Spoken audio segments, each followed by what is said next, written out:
لکھنا نہیں آتا تو میری جان پڑھا کر، لکھنا نہیں آتا تو میری جان پڑھا کر، ہو جائے گی تیری مشکل آسان پڑھا کر۔ پڑھنے کے لیے اگر تجھے کچھ نہ ملے تو چہروں پہ لکھے درد کے عنوان پڑھا کر۔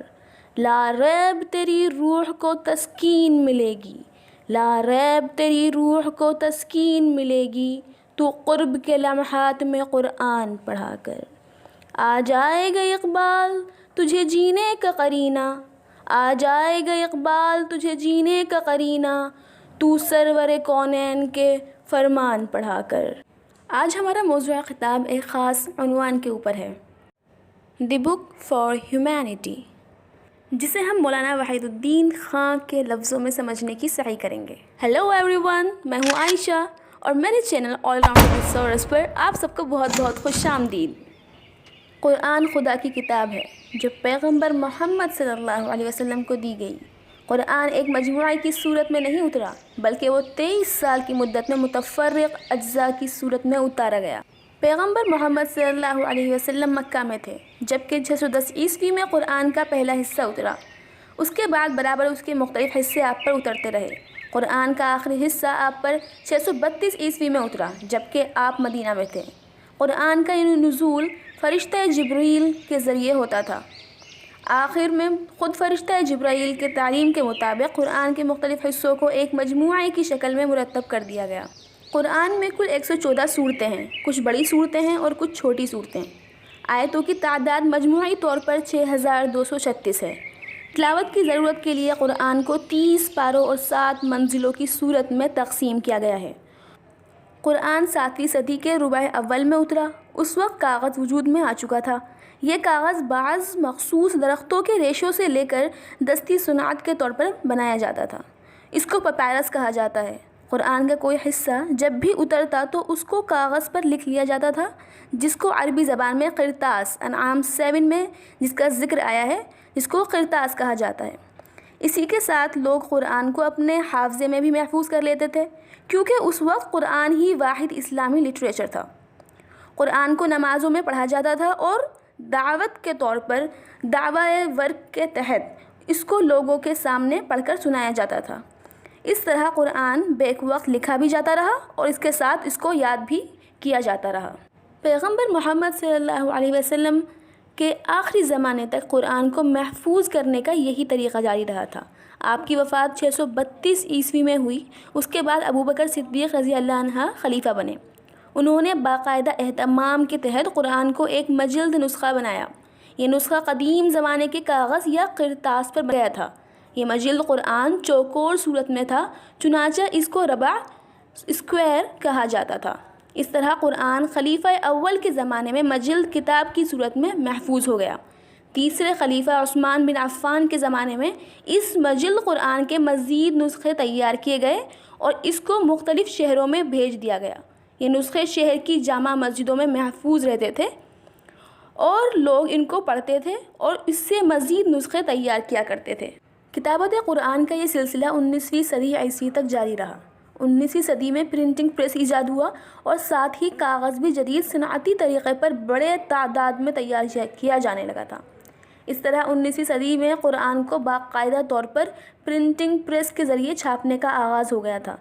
چھپائی کے طریقے میں مسلسل ترقی ہوتی رہی۔ اس کے ساتھ قرآن کے مطبوعہ نسخے بھی زیادہ بہتر طور پر تیار کرنے لگے تھے۔ اب قرآن کے مطبوعہ نسخے اتنے زیادہ عام ہو گئے ہیں کہ وہ ہر گھر میں، ہر مسجد میں اور ہر لائبریری میں اور ہر مارکیٹ میں اس طرح وافر مقدار میں موجود ہیں کہ ہر انسان قرآن کے چھپے ہوئے خوبصورت نسخے حاصل کر سکتا ہے، خواہ وہ کرۂ ارض کے کسی بھی مقام پر ہو۔ قرآن خدا کی کتاب ہے، وہ اپنی اصل عربی زبان میں پوری طرح محفوظ ہے۔ ایسی ایک کتاب کا ترجمہ کبھی اصل کتاب کا بدل نہیں بن سکتا۔ ترجمہ قرآن کا مقصد صرف تقریب فہم ہے، مگر اس کا یہ مطلب نہیں کہ جو شخص عربی زبان نہ جانتا ہو وہ قرآن کو سمجھ ہی نہیں سکتا۔ قرآن ایک غیر عربی داں کے لیے بھی ایک قابل فہم کتاب ہے۔ قرآن بظاہر عربی زبان میں ہے، لیکن اپنی حقیقت کے اعتبار سے وہ فطرت کی زبان میں ہے، یعنی وہ زبان جس میں خدا نے تخلیق کے وقت سارے انسانوں سے براہ راست خطاب کیا تھا۔ یہ خطاب ہر عورت اور مرد کے اندر غیر شعوری طور پر ہمیشہ موجود رہتا ہے۔ اس لیے قرآن ہر انسان کے لیے ایک قابل فہم کتاب ہے، کسی کے لیے شعوری طور پر اور کسی کے لیے غیر شعوری طور پر۔ اس حقیقت کو قرآن میں ان لفظوں میں بتایا گیا ہے، بل ہوا آیات بینات فی صدور الذین اوتوا العلم، العنکبوت 49، یعنی یہ کھلی ہوئی آیتیں ہیں ان لوگوں کے سینوں میں جن کو علم عطا ہوا ہے۔ اس کا مطلب یہ ہے کہ قرآن جس حقیقت ربانی کو شعور کی زبان میں بتا رہا ہے وہ غیر شعوری زبان میں پہلے سے انسان کے اندر موجود ہے۔ قرآن کا پیغام انسان کے لیے کوئی اجنبی پیغام نہیں، وہ اسی معرفت کا ایک لفظی اظہار ہے جس سے انسان فطرت کی سطح پر پہلے سے آشنا ہے۔ قرآن میں بتایا گیا ہے کہ جو انسان بعد کے زمانے میں پیدا ہو رہے ہیں وہ سب ابتدائی طور پر تخلیق آدم کے وقت ہی پیدا کر دیے گئے تھے۔ اس وقت خدا نے ان انسانی روحوں سے براہ راست خطاب کیا۔ اس معاملے کو قرآن میں اس طرح بیان کیا گیا ہے، اور جب تیرے رب نے بنی آدم کے پیٹھوں سے ان کی اولاد کو نکالا اور ان کو گواہ ٹھہرایا خود ان کے اوپر، کیا میں تمہارا رب نہیں ہوں؟ انہوں نے کہا ہاں، ہم اقرار کرتے ہیں۔ یہ اس لیے ہوا کہ کہیں تم قیامت کے دن کہنے لگو کہ ہم کو تو اس کی خبر نہ تھی۔ الاعراف 172۔ خدا اور بندے کے درمیان ایک اور مکالمے کا ذکر قرآن میں اس طرح آیا ہے، ہم نے امانت اختیاری عمل کو آسمانوں اور زمینوں اور پہاڑوں کے سامنے پیش کیا تو انہوں نے اس کو اٹھانے سے انکار کیا اور اس سے ڈر گئے، اور انسان نے اس کو اٹھا لیا، بے شک وہ ظالم اور جاہل تھا۔ الاحزاب 72۔ ان دونوں آیتوں سے معلوم ہوتا ہے کہ ابتدائے تخلیق میں خدا نے تمام انسانوں کو براہ راست طور پر خطاب کیا تھا۔ اس خطاب میں جو بات کہی گئی تھی وہ تمام انسانوں کے لاشعوری میں محفوظ کر دی گئی، گویا کہ خدا کے جس کلام کو انسان قرآن کی صورت میں پڑھ رہا ہے اس سے پہلے براہ راست خدائی خطاب کے تحت وہ اس کو سن چکا ہے اور سمجھ چکا ہے۔ قرآن انسان کے لیے ایک معلوم بات کو جاننا ہے، نہ کہ کسی نامعلوم بات کو اچانک سننا۔ حقیقت یہ ہے کہ قرآن انسانی ذہن کی انفولڈنگ ہے۔ اس بات کو سامنے رکھا جائے تو یہ جاننا مشکل نہیں کہ قرآن کو سمجھنے کے لیے قرآن کا ترجمہ بھی ایک کافی ذریعے کی حیثیت رکھتا ہے۔ جس آدمی کی فطرت زندہ ہو، جس نے اپنے آپ کو بعد کی کنڈیشننگ سے بچایا ہو، وہ جب قرآن کا ترجمہ پڑھے گا تو اس کے ذہن کے وہ خانے کھل جائیں گے جہاں خدا کا خطاب اول پہلے سے محفوظ ہے۔ عہد الست۔ اگر خدا کا خطاب اول ہے تو قرآن خدا کا خطاب ثانی، دونوں ایک دوسرے کے لیے تصدیق کی حیثیت رکھتے ہیں۔ کوئی آدمی اگر عربی زبان نہ جانتا ہو یا کم جانتا ہو اور وہ صرف ترجمہ قرآن پڑھنے کی پوزیشن میں ہو تو اس کو فہم قرآن کے بارے میں مایوسی کا شکار نہیں ہونا چاہیے۔ قرآن کا یہ تصور انسان موجودہ زمانے میں ایک سائنسی حقیقت بن چکا ہے۔ موجودہ زمانے میں جینیٹک کوڈنگ کی سائنس اور اینتھروپولوجی کا مطالعہ دونوں اس قرآنی نقطہ نظر کی کامل تائید کرتے ہیں۔ ہر کتاب کا ایک موضوع سبجیکٹ ہوتا ہے۔ قرآن کا موضوع یہ ہے کہ خدا کی تخلیقی plan, creation plan of God سے انسان کو آگاہ کیا جائے، یعنی انسان کو یہ بتایا جائے کہ خدا نے یہ دنیا کس لیے بنائی ہے، انسان کو زمین پر بسانے کا مقصد کیا ہے، موت سے پہلے کے دور حیات میں انسان سے کیا مطلوب ہے، اور موت کے بعد کے دور حیات میں انسان کے ساتھ کیا پیش آنے والا ہے۔ انسان ایک ابدی مخلوق ہے، اس کا سفر حیات موت کے بعد بھی جاری رہتا ہے۔ قرآن اس پورے سفر حیات کے لیے ایک رہنما کتاب کی حیثیت رکھتا ہے۔ انسان کو اس حقیقت سے باخبر کرنا یہی قرآن کا مقصد ہے اور یہی قرآن کا موضوع کلام۔ خدا نے انسان کو ایک ابدی مخلوق کی حیثیت سے پیدا کیا، پھر اس کے عرصہ حیات لائف اسپین کو 2 حصوں میں بانٹ دیا۔ اس کا بہت تھوڑا حصہ قبل از موت دور میں رکھا اور اس کا موت کے بعد کا جو دور ہے وہ ٹیسٹ کے مطابق اچھا یا برا انجام پانے کا دور۔ قرآن زندگی کی اسی حقیقت کے لیے ایک تعارفی کتاب کی حیثیت رکھتا ہے۔ قرآن ایک اعتبار سے منعم کی طرف سے انعام کی یاد دہانی ہے۔ خدا نے انسان کو استثنائی اوصاف کے ساتھ پیدا کیا، پھر اس کو زمین جیسے سیارے پر بسایا جہاں انسان کے لیے ہر قسم کے لائف سپورٹ سسٹم موجود ہیں۔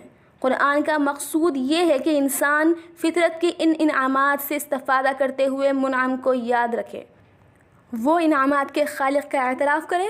انعامات کو استعمال کرتے ہوئے منعم کا اعتراف کرنا اور اس کے تقاضے پورے کرنا، یہی ابدی جنت کا سرٹیفکیٹ ہے، اور انعامات کو استعمال کرتے ہوئے منعم کو فراموش کر دینا آدمی کو جہنم کا مستحق بنا دیتا ہے۔ قرآن دراصل اسی سب سے بڑی حقیقت کی یاد دہانی ہے۔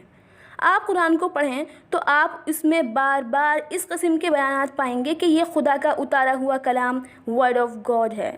بظاہر یہ ایک سادہ سی بات ہے، لیکن جب اس کو تقابلی طور پر دیکھا جائے تو معلوم ہوگا کہ یہ انتہائی غیر معمولی بات ہے۔ دنیا میں بہت سی کتابیں ہیں جن کے بارے میں لوگوں کا عقیدہ ہے کہ وہ مقدس کتابیں ہیں، لیکن قرآن کے سوا کسی بھی مقدس مذہبی کتاب میں آپ کو یہ لکھا ہوا نہیں ملے گا کہ یہ خدا کا کلام ہے۔ اس قسم کا بیان استثنائی طور پر صرف قرآن میں موجود ہے۔ قرآن میں اس قسم کا بیان ہونا اس کے قاری کو ایک نقطۂ آغاز اسٹارٹنگ پوائنٹ دیتا ہے۔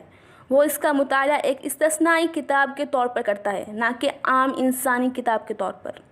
قرآن کا اسلوب بیان بھی ایک منفرد اسلوب بیان ہے۔ عام انسانی کتابوں کا طریقہ یہ ہے کہ اس میں چیزیں تصنیفی ترتیب کے ساتھ درج ہوتی ہیں، اس میں ایسے زیڈ تک سلسلہ وار ترتیب کی صورت میں چیزوں کو بیان کیا جاتا ہے، مگر قرآن میں اس قسم کا اسلوب بیان موجود نہیں۔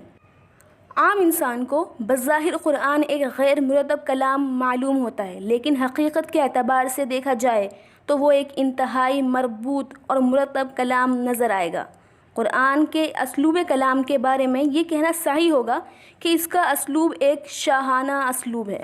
قرآن کو پڑھتے ہوئے ایسا محسوس ہوتا ہے جیسے اس کا مصنف ایک ایسے برتر مقام پر ہے جہاں سے وہ ساری انسانیت کو دیکھ رہا ہے۔ ساری انسانیت اس کا کنسرن ہے، وہ اپنے مقام عظمت سے پوری انسانیت کو خطاب کر رہا ہے۔ البتہ اس خطاب کے دوران اس کا رخ کبھی ایک گروہ کی طرف مڑ جاتا ہے اور کبھی دوسرے گروہ کی طرف۔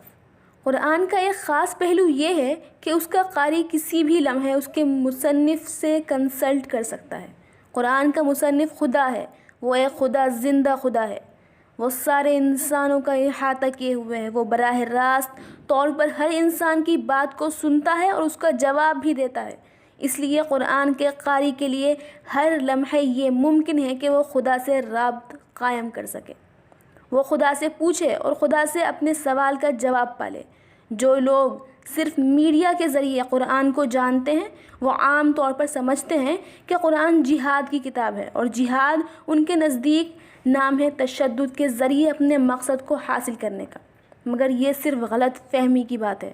جو آدمی بھی قرآن کو براہ راست پڑھے اس کو یہ سمجھنے میں مشکل پیش نہیں آئے گی کہ قرآن کا تشدد سے کوئی تعلق نہیں۔ قرآن مکمل طور پر کتاب امن ہے، نہ کہ کتاب تشدد۔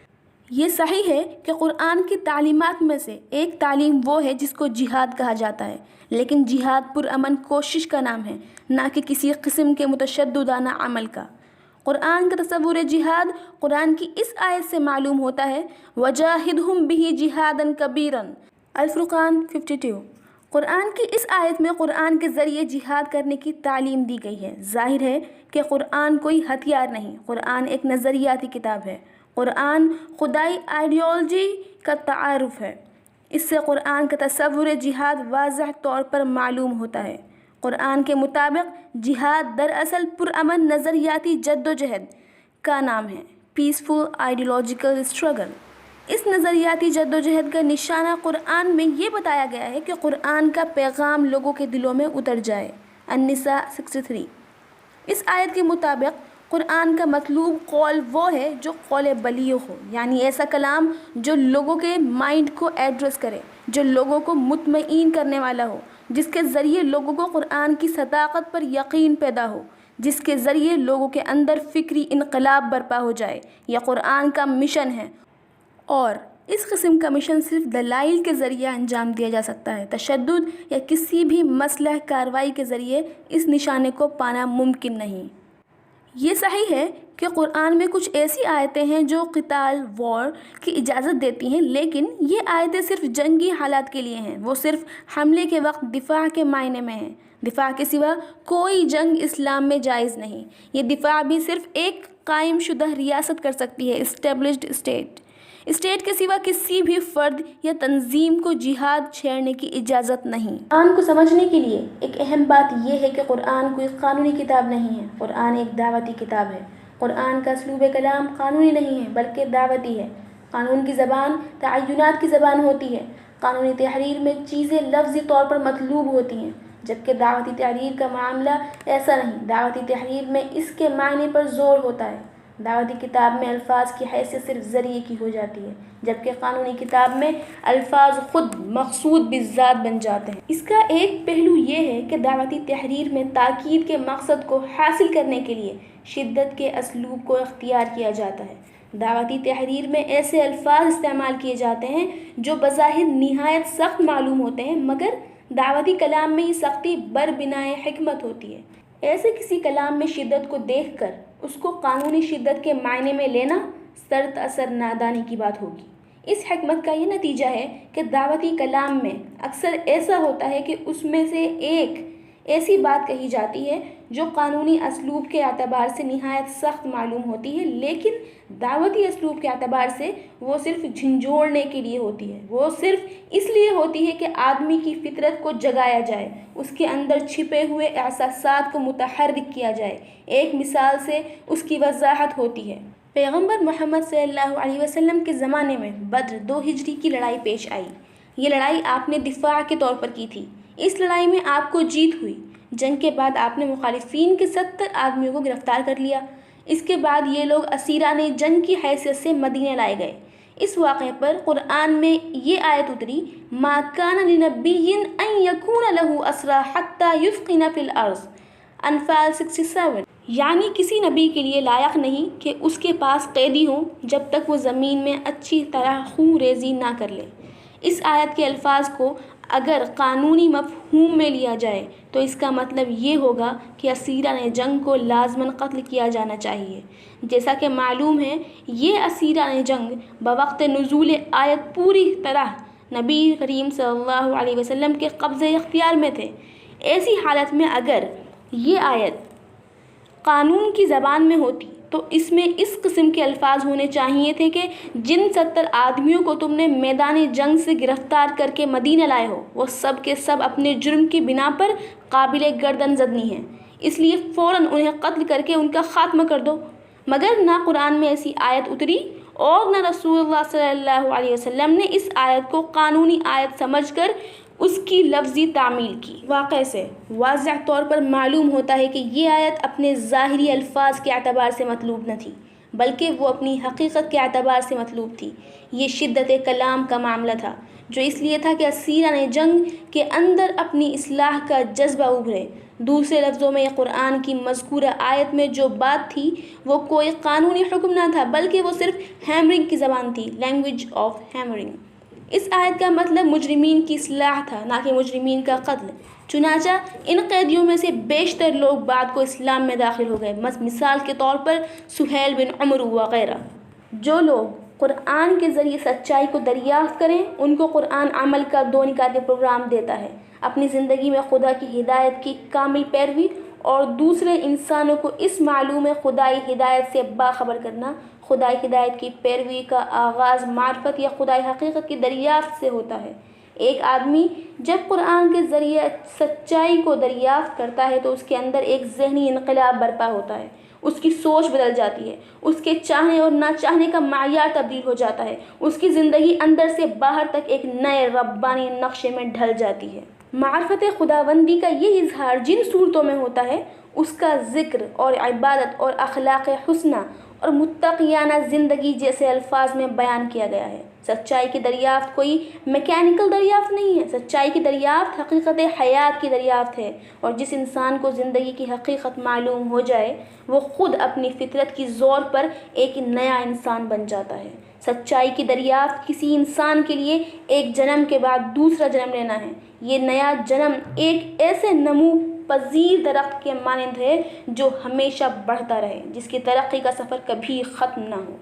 قرآن کے ذریعے جو لوگ سچائی کو دریافت کریں ان کے عملی پروگرام کا دوسرا حصہ وہ ہے جس کو قرآن میں دعوت الی اللہ کہا گیا ہے، یعنی خدائی سچائی سے دوسروں کو باخبر کرنا۔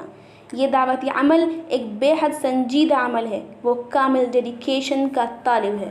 اسی پہلو سے اسے جہاد بھی کہا گیا ہے۔ قرآن کے مطابق جہاد کامل طور پر ایک غیر سیاسی عمل ہے۔ دعوتی جہاد کا نشانہ انسان کے دل کو اور اس کے دماغ کو بدلنا ہے، اور دل و دماغ میں تبدیلی صرف پرامن تبلیغ کے ذریعے ہوتی ہے، نہ کہ کسی قسم کے جبر یا تشدد کے ذریعے۔ قرآن کا مطلوب انسان ربانی انسان ہے، آل عمران 79۔ یعنی وہ انسان جو اس دنیا میں رب والا انسان بنے، جو رب روحی زندگی گزارے۔ ربانی انسان بننے کے اس پروسیس کو قرآن میں تزکیہ کہا گیا ہے، البقرہ 129۔ قرآن کے مطابق جنت انہی افراد کے لیے ہے جو اس دنیا میں اپنا تزکیہ کریں، جو مزکی انسان بن کر اگلی دنیا میں داخل ہوں، طٰہٰ 76۔ تزکیہ کے معنی ہیں تطہیر، پیوریفیکیشن، یعنی اپنی شخصیت کو نامطلوب چیزوں سے پاک کرنا۔ شخصیت کو پاک کرنے کا یہ عمل ایک مسلسل عمل ہے، وہ کبھی ختم نہیں ہوتا۔ ایک مومن قرآن کے اندر یہ عمل اس کی زندگی کے آخری لمحے تک جاری رہتا ہے۔ اصل یہ ہے کہ ہر انسان پیدائشی طور پر صحیح فطرت پر پیدا ہوتا ہے۔ پیدائشی طور پر ہر انسان مسٹر نیچر ہوتا ہے، مگر دنیا کی زندگی میں روزانہ ایسے تجربات پیش آتے ہیں جو اس کی فطری شخصیت کے اوپر منفی دھبے ڈالتے رہتے ہیں۔ غصہ اور نفرت اور حسد اور لالچ اور تعصب اور کبر اور بے اعترافی اور انتقام، یہ سب یہی منفی دھبے ہیں جو انسان کی فطری شخصیت کو آلودہ کرتے رہتے ہیں۔ ایسی حالت میں ہر انسان کو یہ کرنا ہے کہ وہ بے لاگ محاسبہ، انٹروسپیکشن کے ذریعے اپنا تزکیہ کرتا رہے، وہ آلودہ شخصیت کو فطری شخصیت بناتا رہے۔ ہر آدمی کا ماحول اس کو ایک کنڈیشنڈ انسان بنا دیتا ہے۔ اب ہر آدمی کو یہ کرنا ہے کہ وہ ڈی کنڈیشننگ کے ذریعے دوبارہ اپنے آپ کو مسٹر نیچر بنائے۔ اسی مسٹر نیچر کا قرآنی نام ربانی انسان ہے۔